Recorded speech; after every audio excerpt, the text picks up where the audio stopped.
पहिल्या मंत्रिमंडळात न घेतल्याची भुजबळांना आजही कंत.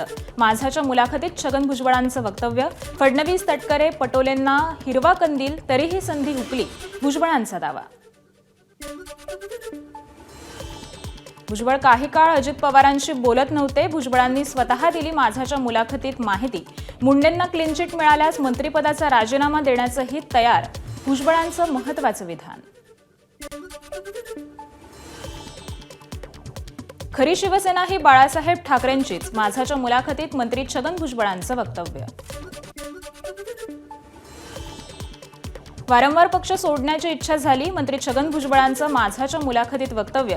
तर शरद पवारांनी पक्षाध्यक्षपदाचा राजीनामा दिल्यानंतर सुप्रिया सुळेंना अध्यक्ष करा आणि तुम्ही शिंदे सरकारमध्ये जा असं ठरलं होतं, भुजबळांचं वक्तव्य.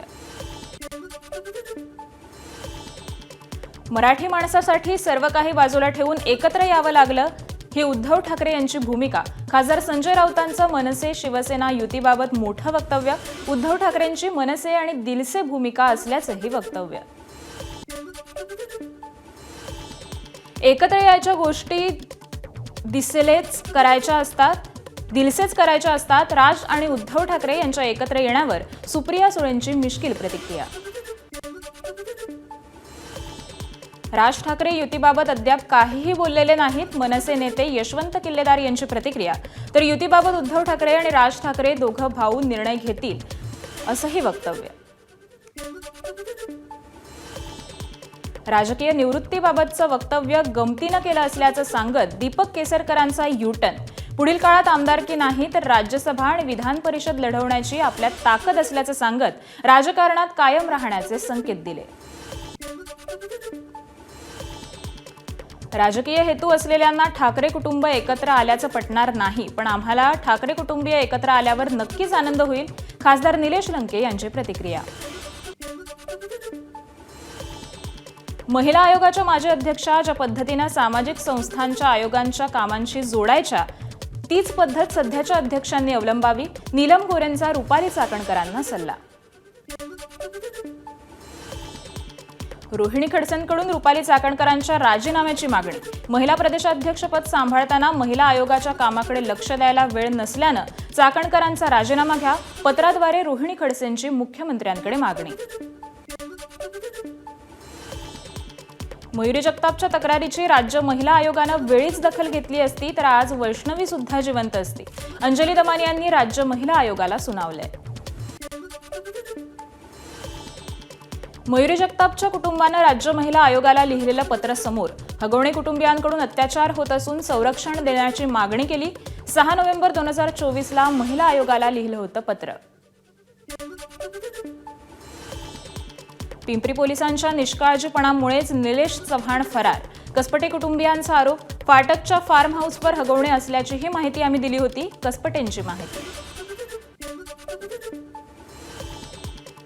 दमानी यांचा पोलीस अधिकारी जालिंदर सुपेकरांवर पुन्हा गंभीर आरोप. कारागृहातील खरेदीवर सुपेकरांकडून 500 कोटींचा घोटाळा, दमानी यांचा दावा.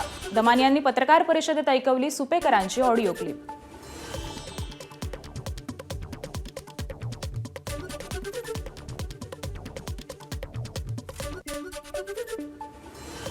वैष्णवीच्या कुटुंबियांची उपमुख्यमंत्री एकनाथ शिंदेंनी घेतली भेट. दोषींवर कठोर कारवाई होईल, कितीही मोठा अधिकारी असला तरी चौकशी होणार. एसआयटी स्थापन झाली आहे, शिंदेंचं आश्वासन. मंत्री पंकजा मुंडेंनी घेतली कसपटे कुटुंबियांची भेट. पोलीस यंत्रणेवर बोलणार नाही, पण गृहमंत्री योग्य कारवाई करतील, पंकजा मुंडेंचं आश्वासन. केंद्रीय मंत्री रामदास आठवलेंनी घेतली कसपटे कुटुंबियांची भेट. वैष्णवीची आत्महत्या नसून हत्याच आहे, आठवलेंचा दावा. निलेश चव्हाण कोणी असेल किंवा कोणी असेल त्याला सुटू देता कामा नये, आठवलेंचं प्रशासनाला आवाहन. वैष्णवीला स्त्रीधन म्हणून चांदीची भांडी पोलिसांकडून जप्त. आरोपी राजेंद्र हगवणे यांनी पळून जाण्यासाठी वापरलेली एंडेवर गाडी देखील पोलिसांकडून जप्त करण्यात आली. करुणा मुंडेंनी घेतली कसपटे कुटुंबियांची भेट. यावेळी वैष्णवी हगवणेचा हुंडाबळी नसून खून असल्याचं केलं मत व्यक्त. वैष्णवीच्या पतीला फाशी देण्याची करुणा मुंडेंची मागणी. घरगुती हिंसाचाराने पीडित महिलांनी घेतली करुणा मुंडेंची भेट. महिला आयोगाकडे तक्रार देऊन देखील दखल घेतली जात नसल्याचा पीडित महिलांचा आरोप. त्यानंतर रुपाली चाकणकरांच्या राजीनाम्याची करुणा मुंडेंकडून मागणी. नाशिकच्या येवल्यात विवाहित महिलेची आत्महत्या. गंगापूर पोलीस ठाण्यात सासू, नणंद आणि पतीविरोधात गुन्हा दाखल.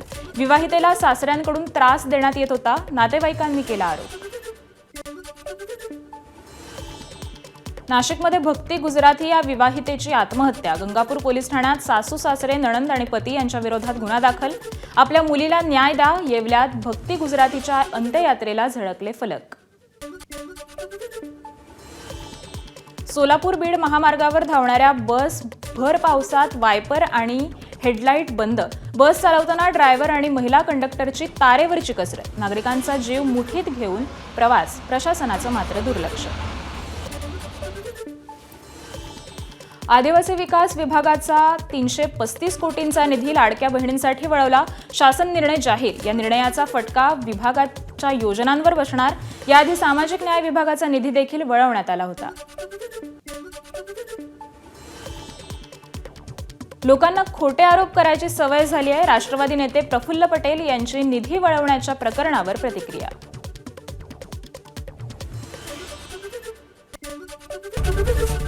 एबीपी माझा, उघडा डोळे बघा नीट.